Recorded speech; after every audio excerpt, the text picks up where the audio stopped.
আকাশবাণী আগরতলা। স্থানীয় সংবাদ পড়ছি সরিতা সিনহা। দ্বিতীয় পর্যায়ে পুনাট সাংচু জলবিদ্যুৎ প্রকল্পের উদ্বোধনের মাধ্যমে ভারত ও ভুটানের মধ্যে সফল জ্বালানি অংশীদারিত্বের আরেকটি বড় মাইল ফলক স্বাক্ষরিত হল। প্রধানমন্ত্রী নরেন্দ্র মোদী গতকাল ভুটানের রাজা জিগমে খেসার নামগিয়েল ওয়াংচুকের সঙ্গে দ্বিপাক্ষিক সম্পর্ক আরও জোরদার ও শক্তিশালী করার বিষয়ে আলোচনা করেন।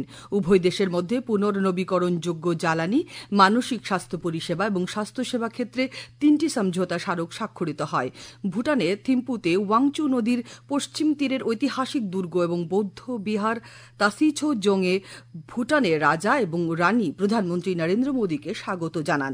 তিনি রাজা এবং রানীর সঙ্গে প্রার্থনা করেন। এর আগে থিম্পুতে ভুটানের চতুর্থ রাজার 70তম জন্মদিন উপলক্ষে আয়োজিত অনুষ্ঠানে শ্রী মোদী বলেন, দিল্লির ভয়াবহ ঘটনার ষড়যন্ত্রকারীদের রেহাই দেয়া হবে না এবং দায়ী সকলকে বিচারের আওতায় আনা হবে। মুখ্যমন্ত্রী অধ্যাপক ড মানিক সাহা গতকাল গোমতী জেলার কাকরাবনে রাজ্যের 28তম সরকারি ডিগ্রি কলেজের উদ্বোধন করেন।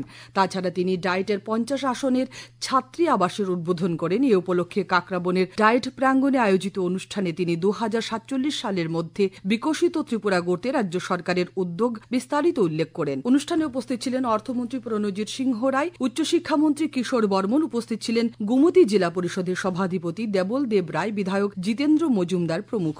জলসঞ্চয় জনভাগিদারি কার্যক্রমে অসাধারণ অবদানের জন্য রাজ্যের সিপাহীজলা জেলা উত্তর পূর্বাঞ্চলের মধ্যে প্রথম পুরস্কার পাচ্ছে। রাষ্ট্রপতি দ্রৌপদী মুর্মু আগামী 18 নভেম্বর নতুন দিল্লির বিজ্ঞান ভবনে 6ষ্ঠ জাতীয় জল পুরস্কার 2025 প্রদান করবেন। জলশক্তি মন্ত্রক জল সঞ্চয়ে অসাধারণ অবদানের জন্য সেরা রাজ্য, সেরা জেলা, গ্রাম পঞ্চায়েত, সেরা নগর স্থানীয় সংস্থা, সেরা স্কুল বা কলেজ, সেরা শিল্প, সেরা জল ব্যবহারকারী সমিতি, সেরা নাগরিক সমাজ এবং জলক্ষেত্রে উৎকর্ষতার জন্য মোট 100টি পুরস্কার ঘোষণা করে। বিহার বিধানসভা ভোটের দ্বিতীয় পর্যায়েও সফলতার সঙ্গে নিরাপত্তার দায়িত্ব পালন করেছেন রাজ্যের টিএসআর জওয়ানরা।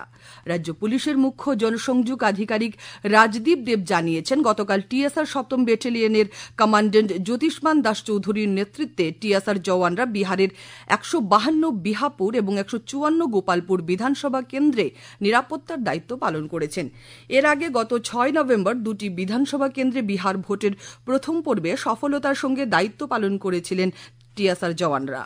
72তম অখিল ভারত সমবায় সপ্তাহ উপলক্ষে গতকাল আগরতলায় সমবায় দপ্তরের প্রধান কার্যালয়ে এক রক্তদান শিবিরের আয়োজন করা হয়।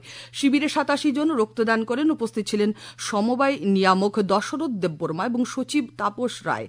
আজ দপ্তরের উদ্যোগে বিভিন্ন হাসপাতালে রোগীদের মধ্যে ফল মিষ্টি বিতরণ করা হবে। সমবায় সপ্তাহ উপলক্ষে আগামী 14 নভেম্বর মুখ্যমন্ত্রী অধ্যাপক ড মানিক সাহা আগরতলার পূর্বাশা প্রাঙ্গণে 4 দিনব্যাপী সমবায় প্রদর্শনী ও মেলার উদ্বোধন করবেন। কুমারঘাটের গীতাঞ্জলি অডিটোরিয়ামে গতকাল 59 জেলাভিত্তিক যুব উৎসব ও বিজ্ঞান মেলা অনুষ্ঠিত হয়। উদ্বোধন করেন বিধায়ক ভগবান চন্দ্র দাস। বক্তব্য রাখেন 59 জেলা পরিষদের সভাধিপতি অমলেন্দু দাস, মহকুমা শাসক NS চাকমা প্রমুখ। এই উৎসবে মোট 60টি বিষয়ে প্রতিযোগিতায় 3 শতাধিক যুবক যুবতী অংশ নেন। তাছাড়া বিজ্ঞান মেলায় মোট 20টি মডেল প্রদর্শিত হয়। নিপুণ ভারত মিশন প্রকল্পের অধীনে খোয়াই জেলা শিক্ষা কার্যালয় প্রাঙ্গণে গতকাল জেলাভিত্তিক নিপুণ মেলার আয়োজন করা হয়। আলোচনা সভায় উপস্থিত ছিলেন জেলা পরিষদের সভাধিনেত্রী অপর্ণা সিংহ রায়, খোয়াই জেলা শিক্ষা আধিকারিক স্বপন সরকার প্রমুখ। উল্লেখ্য, কেন্দ্র সরকার 2021 সালের জুলাই মাসে নিপুণ ভারত মিশন নামে প্রকল্প চালু করে। আদি কর্মযোগী অভিযানের সফল বাস্তবায়নের লক্ষ্যে গতকাল লেফুঙ্গা ব্লকের উত্তর বৈজংনগর এডিসি ভিলেজ অফিসে এক সভা অনুষ্ঠিত হয়। উপস্থিত ছিলেন পশ্চিম ত্রিপুরা জেলা শাসক কার্যালয়ের senior deputy magistrate Devdas Debbarma. তিনি এলাকাবাসীর বিভিন্ন সমস্যা সমাধানের জন্য দপ্তরের আধিকারিকদের পরামর্শ ও নির্দেশ দেন। এখন খেলার খবর। ত্রিপুরা ফুটবল অ্যাসোসিয়েশন পরিচালিত মহিলাদের ঘরোয়া লীগ ফুটবল প্রতিযোগিতা গতকাল দ্বিতীয় রাউন্ডে 2টি খেলা হয়। উমাকান্ত মিনি স্টেডিয়ামে অনুষ্ঠিত খেলায় জম্পুইজলা প্লে সেন্টার 2-1 গোলে ত্রিপুরা পুলিশকে পরাজিত করে। অপরদিকে ত্রিপুরা স্পোর্টস স্কুল ও বিশ্রামগঞ্জ প্লে সেন্টারে খেলাটি 0-0 ড্র হয়। এখন আবহাওয়ার খবর। আজ আকাশ আংশিক মেঘাচ্ছন্ন থাকবে। সকালে হালকা কুয়াশা পড়েছে। আজ দিনের সর্বোচ্চ তাপমাত্রা 30 ডিগ্রি সেলসিয়াসের কাছাকাছি থাকতে পারে। আজ ভোরে সর্বনিম্ন তাপমাত্রা ছিল 19 ডিগ্রি সেলসিয়াস। স্থানীয় সংবাদ এখনকার মতো শেষ হলো। পরবর্তী বাংলা স্থানীয় সংবাদ প্রচারিত হবে সন্ধে 7:55 মিনিটে।